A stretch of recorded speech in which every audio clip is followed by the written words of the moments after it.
What's up guys? Good morning. Jomac here and welcome back sa channel natin. So right now nandito tayo sa Baguio City, sa Burnham Park. And yung video natin is about 20% crash ng Bitcoin January 2024. Is it end na ba ng current bull run natin or ng bull market natin? Okay, by the way, kaya nga pala ako gumagawa ng video kahit nagpa-travel ako is last time actually pre-namis ko sa sarili ko na nag-bull run, sobrang busy. So hindi ako nakapag-travel and hindi ako masyado nakagawa ng videos.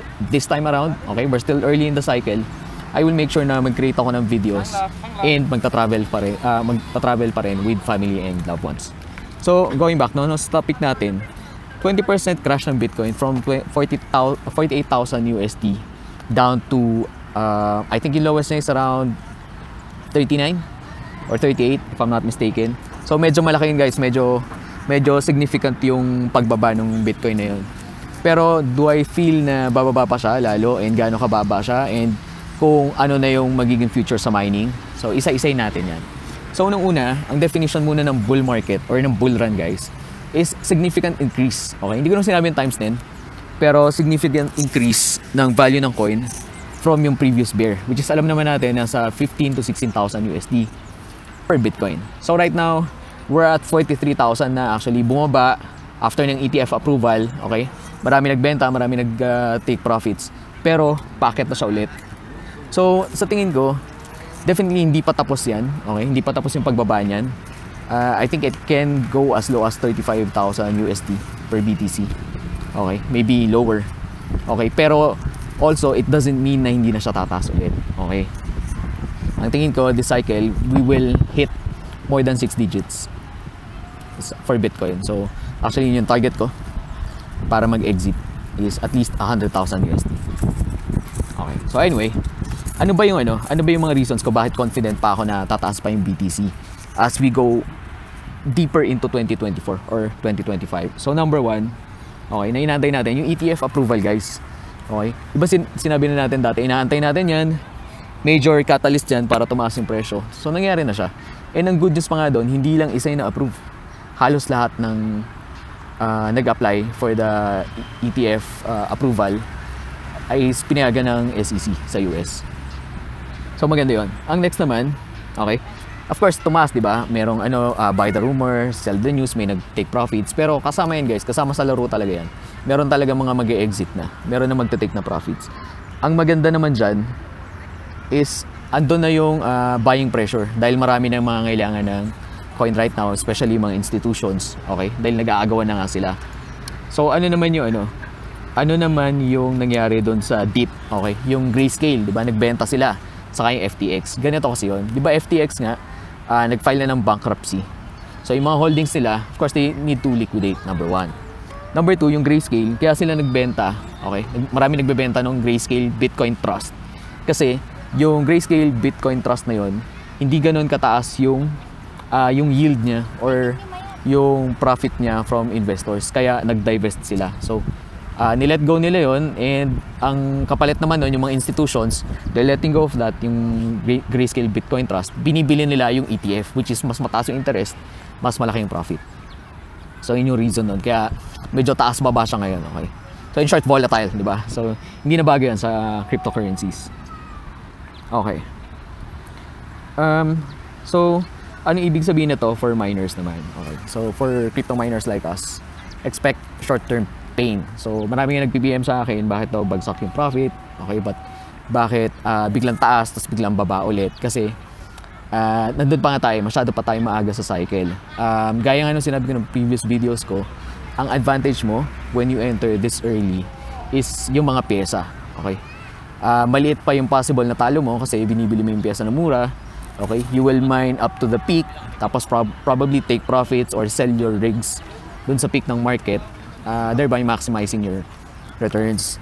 So yung sinabi ko, for builders or miners na magsisimula this early in the cycle, you cannot expect na after 1 or 2 months mag-churn na ng profit yung rigs nyo, especially kung medyo mataas yung rate ng power cost. Ano yung masasuggest ko? Okay, number one is start investing early in the cycle. Okay, so kung gusto mong sumubok pa lang, okay, pa konti-konti, mas less yung kailangan mong iput up na pera right now when buying your materials. Number 2 is slowly invest. Okay? Huwag yung biglaan, huwag yung minsanan.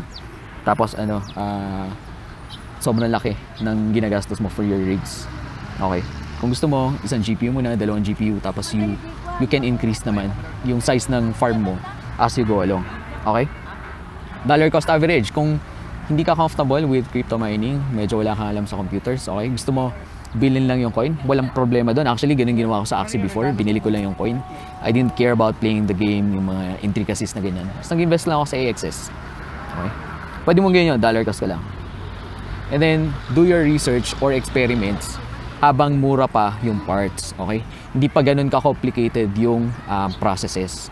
Kasi as we go deeper and deeper into the bull market, mas mahihirapan tayo. Mas maraming mangyayari, mas maraming noise, mas maraming naiimbentong kung ano-anong bago. Okay? Mas malilito ka. So, as early as now, kung ako yung tatanungin, mas maganda, start mo lang. Okay? Kahit isang GPU, okay? Or even your personal PC, okay? If you wanna start with nice hash, lalo na kung maganda yung power rates mo, then why not? Okay? Especially kung nandito ka part ng Pilipinas, no? La Union, Benguet, and medyo mura yung power cost mo per kilowatt hour. And kung ako lang, sa totoo lang, kung may choice ako, if I can move my business here, probably Baguio is one of the best cities para sa akin na mag-move into sa Pilipinas. So, and lastly, okay, huwag niyong kakalimutan to, guys. Do not invest more than what is comfortable. So, paulit-ulit naman, di ba, sa videos ko rin sinasabi ko, ako mismo, I try to limit my exposure sa volatile assets like crypto. 20% or lower lang. Okay? Huwag masyado malaki. You need to be diversified din sa ibang vehicles or asset classes like your real estate. Okay? If you wanna go mutual funds or stocks, okay? Or bonds kung medyo malaki-laki yung pera mo. So you can go ahead and do that, 'di ba? Tapos after nun, meron pang mas detail pa. So for example, for real estate, pwede ka nagka-cash flow, pwede kang agricultural, 'di ba? Pwedeng owning your own home as early as yung unang bahay mo lang, pwede kang mag-invest doon, okay? Don't put all your money into crypto. Napaka-volatile niya, okay?